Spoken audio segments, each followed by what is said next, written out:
Hi, I'd like to talk about our safety program for a few minutes. I'll try to be quick and concise, but I have to cover all of the material that's relevant. In my little binder here, I have 11 safety lessons. There's one page of lesson, and on the back, a place for students to sign. You see, the people who run our school division said that we have to be able to prove that we have given the students safety instruction. Obviously, it's important we do that, but we also have to be able to prove it, because they've discovered from some law cases sometime in the past that if we can prove that we've tried to maintain a safety atmosphere in the room, and if we've instructed the students on how to use the equipment, then they're not going to be successful in a lawsuit against the school division if there is an accident.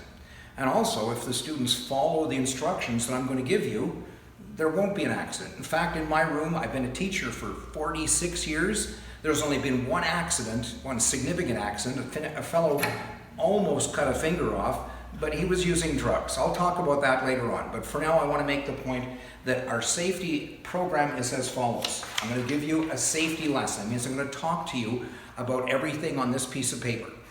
Then, after I've completed all of my safety lessons for the 11 machines, I'm going to have you sign the back of each of the lesson plans.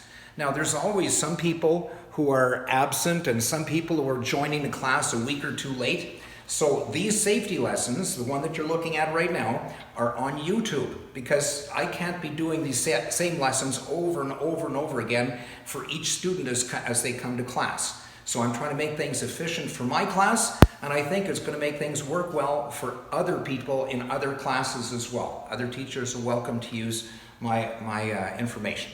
So this particular lesson is about the bandsaw, but I'm not talking about the bandsaw yet. I just want to talk about general safety rules. So I'm just going to read these to you right now, and I think you'll make sense as you hear what I'm about to say. First rule, please do not use any tool or machine until your instructor has demonstrated its safe use and given you a safety test. If you missed a demonstration, you can watch it on YouTube, as I said. You must wear safety glasses at all time. Well, I'm standing here making my presentation, and I'm not wearing my safety glasses. But when I start to use the machine, I'll stop the video and go get my safety glasses on. You must wear safety glasses at all times in our shop, even if you're not using a machine. Long hair must be tied back. Hoodies with strings may not be worn. Either remove the hoodie or remove the string from the hoodie. I know some hoodie strings are not too long, but some hoodie strings are very long. And I don't want to have to get into arguments about how long a string is and whether or not it's safe. And maybe a short string pulls out one side and then it's dangerous. So no strings, no loose clothing. No horseplay. That means no running. Please don't throw anything.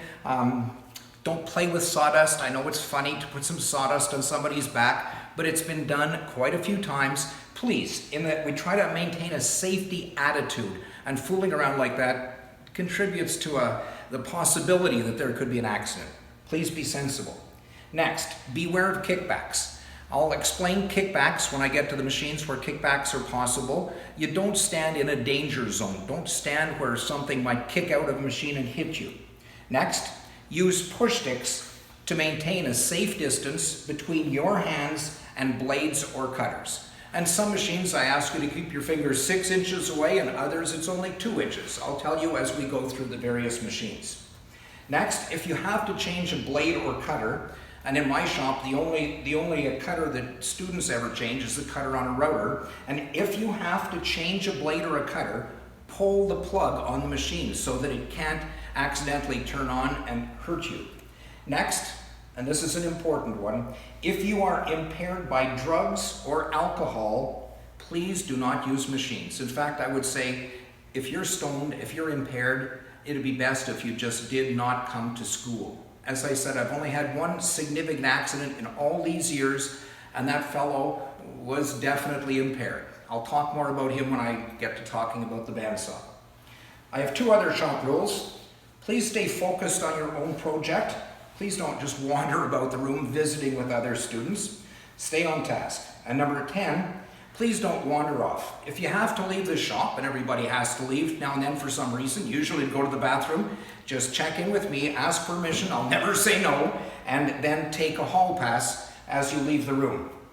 Finally, please don't eat in this room. That's my policy, only because I find that when people are eating, sitting around eating, pretty soon somebody else wants to share their food, and there's a little group of people sitting around not doing anything productive.